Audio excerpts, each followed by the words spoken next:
আসসালামু আলাইকুম ওয়া রাহমাতুল্লাহি ওয়া বারাকাতুহু।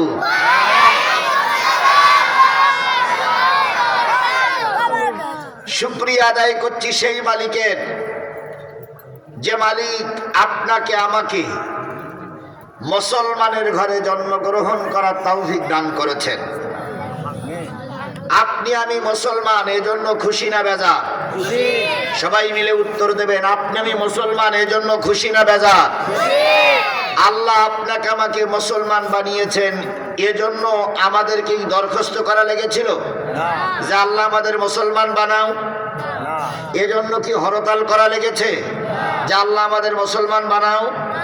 এজন্য কি অবরোধ করা লেগেছে যে আল্লাহ আমাদের মুসলমান বানাও?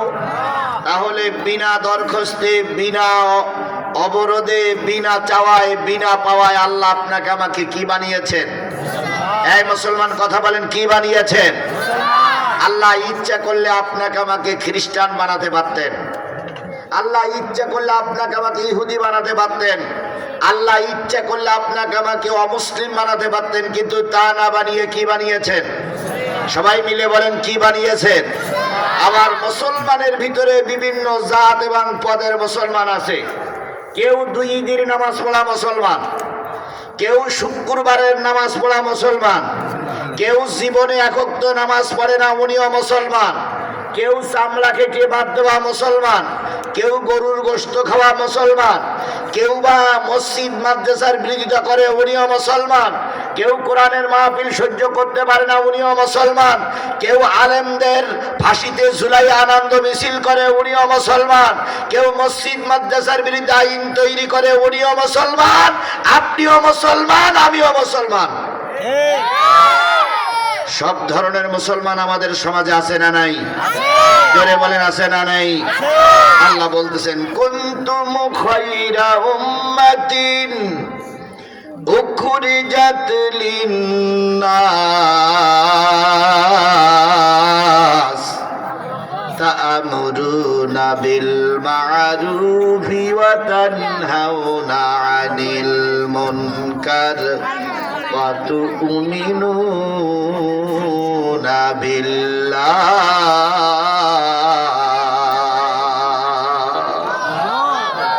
কোরআন তেলাওয়াতের পরে যারা আল্লাহু আকবার বলবে, আল্লাহ তাদের জান্নাতে যাওয়ার পথ সহজ করে দিবেন। জোরে বলুন আল্লাহু আকবার। আরেকটু জোরে বলুন আল্লাহু আকবার। কুনতুম খায়রা উম্মাতিন, তোমরাই হলে সর্বোৎকৃষ্ট উম্মত, উখরিজাত লিন্নাস, মানুষের ভিতর থেকে তোমাদের বাছাই করে বের করা হয়েছে।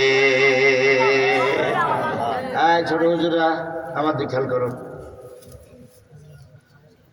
তোমাদের রিওয়াজ আছে, কথা বললে হবে না তো। আল্লাহ রাব্বুল আলামিন বলেন, বান্দা শোনো, অগণিত মানুষের ভিতর থেকে তোমাদের বাছাই করা হয়েছে কিসের পক্ষে? সবাই মিলে বলুন, কিসের পক্ষে? বলুন তো, এই পৃথিবীতে মানুষ কত? 18 কোটি। তো আপনার দেশে গোটা পৃথিবীতে মানুষ কত? 800 কোটি। 800 কোটি মানুষের ভিতরে মুসলমান কত কোটি? 200 কোটি। 200 কোটি মুসলমানের ভিতরে আমার প্রিয় মাতৃভূমি বাংলাদেশে বসবাস করে কয় কোটি? 18 কোটি। সব কি মুসলমান? 1 কোটি বাদ দেন, তাহলে 17 কোটি কি কালেমাওয়ালা মুসলমান। আল্লাহ বলতেছে, প্রথম দিলাম 800 কোটি, তারপরে সেখান থেকে বাছাই করলাম 200 কোটি কিওয়ালা, কালেমাওয়ালা। সেই 200 কোটির থেকে বাছাই করলাম 18 কোটি বাংলাদেশের, 1 কোটি বাদ দিয়ে 17 কোটি মুসলমান। তোমরা কিওয়ালা?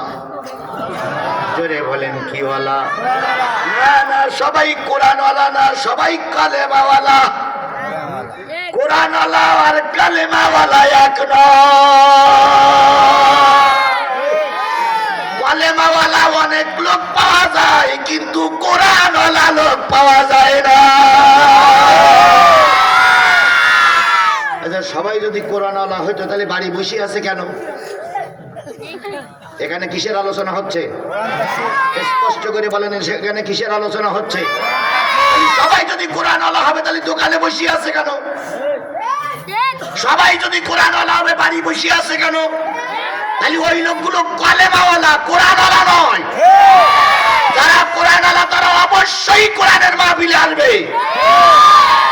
এই জন্য এই সমাজে কলেমাওয়ালা লোক অনেক আছে, কোরআনওয়ালা লোক খুব কম। কোরআনওয়ালা যে কয়জন লোক সেই কয়জন এসে বসেছে। আচ্ছা বলুন তো, এই গ্রামে আর লোক নাই? এই এলাকায় আর লোক নাই? ওনারা কি জান্নাতে সার্টিফিকেট পেয়েই গেছে? মনে হচ্ছে পেয়ে গেছে, তা না হলে আসে না কেন? যাচ্ছি আস্তে আস্তে। যে জিনিসটা বোঝাতে চাচ্ছিলাম সেটা হলো, গোটা পৃথিবীতে মোট কালেমাওয়ালা কত? 200 কোটির থেকে আমাদের দেশে কত? 17 কোটি। 17 কোটি মুসলমানদের ভিতরে মনে করেন কুমিল্লা জেলায় আছে 50 লাখ। 50 লাখের ভিতরে বুড়ি সঙ্গে আছে 50,000 কি 1 লাখ কি 2 লাখ। 2 লাখের ভিতরে এলাকায় বসবাস করে 50,000। 50,000 ভিতরে মানুষের ভিতর থেকে এই কয়জন লোক এখানে কিসের জন্য আল্লাহ কবুল করেছে? আল্লাহ রাব্বুল আলামিন বলতেছে, তোমাদের বাছাই করলাম, তোমাদের দায়িত্ব হচ্ছে তা'মুরুনা বিল মা'রুফি ওয়া তানহাউনা আনিল মুনকার ওয়া তু'মিনুনা বিল্লাহ।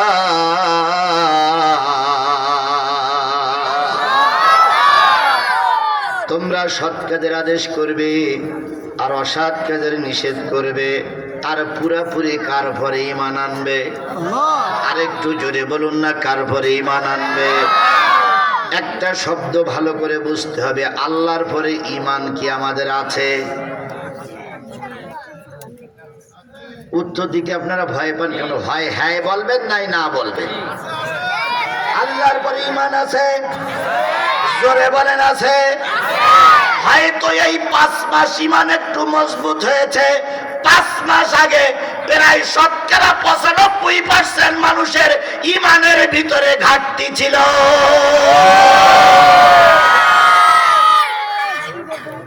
এক মসজিদে আজান হচ্ছে, আশহাদু আন্না মুহাম্মাদার রাসূলুল্লাহ। পিছন দিক থেকে একজন ছেলে যেই বলতে, মুয়াজ্জিন সাহেব, গ্রামে বলে পুলিশ ঢুকেছে। মুয়াজ্জিন সাহেব ওই পর্যন্ত আজান ডেকে পড়ি দৌড়ি, মানে হাইয়া আলা সালার বলল না, কারণ গ্রামে কি ঢুকেছে? তার মানে সকলকে গড়ে ধরতেছে। এই অবস্থা কি ছিল না ছিল না? জোরে বলেন, ছিল কি ছিল না? এরকম মাহফিল করার মতন পরিবেশ ছিল? এরকম মাহফিল করতে গেলে সরকারি দলের লোকের পারমিশন লাগতো। সরকারি দলের লোকের পারমিশন আনতে গিয়ে সভাপতি সেক্রেটারির অন্তত 15 দিন ঘোরাফেরা করা লেগেছে। তারপরে যদিও পারমিশন দিয়েছে, পারমিশন দেওয়ার পরে ওয়াজ কোন কায়দায় হবে ওই নেতারাই বলে দিয়েছে, এই ওয়াজ করতে হবে, এখানে কথা বলতে হবে, ওখানে কথা বলতে হবে, এদিক যাওয়া যাবে না, ওদিক যাওয়া যাবে না, এর বিরুদ্ধে বলা যাবে না, ওর বিরুদ্ধে বলা যাবে না, উপরে রাজ করা যাবে না, ভোটের কথা বলা যাবে না, নেতার কথা বলা যাবে না, আসমানের উপরে আর মাটির নিচে রাজ করা লাগবে। এই ডিসিশনটা কারা দিছে? নেতারা, যারা এশার নামাজও পড়িনি, যারা সারাদিন পেশাব করে পারি নেয়নি, তারাই আমাদের ডিসিশন দিত। কথা বলে ঠিক না বেটি? তাদের কথা শুনে বক্তা কথা বলতে যে একটু যদি এদিক ওদিক গিয়েছে, নেতারা বক্তাকে মেরে আহত করে হাসপাতালে পাঠিয়েছে। অনেক নেতারা বক্তাকে মেরে গাড়িতে তুলে বাড়িতে পাঠিয়ে দিয়েছে। অনেক নেতারা মঞ্চের থেকে অপমান করে বক্তাদের নামিয়ে দিয়েছে। কথাটা ঠিক বললাম না বেঠিক বললাম? ঈমান আমাদের আল্লাহর পরে কতটুকু ছিল আমি জানি না। এর আগে আমাদের ঈমান খুব কম ছিল। এই জন্য আল্লাহ বলতেছে, তোমরা মুসলমান কার আদেশ করবে? কিসের নিষেধ করবে? অন্যায়ের নিষেধ করবে আর পুরাপুরি আনবে। সেই নিয়ত করে আল্লাহ পাক আমাদের কোরআনের মাহফিলে বসায়েছেন। এই জন্য আল্লাহর দরবারে শুকরিয়া, আলহামদুলিল্লাহ। আরেকটু জোরে বলুন তো আলহামদুলিল্লাহ।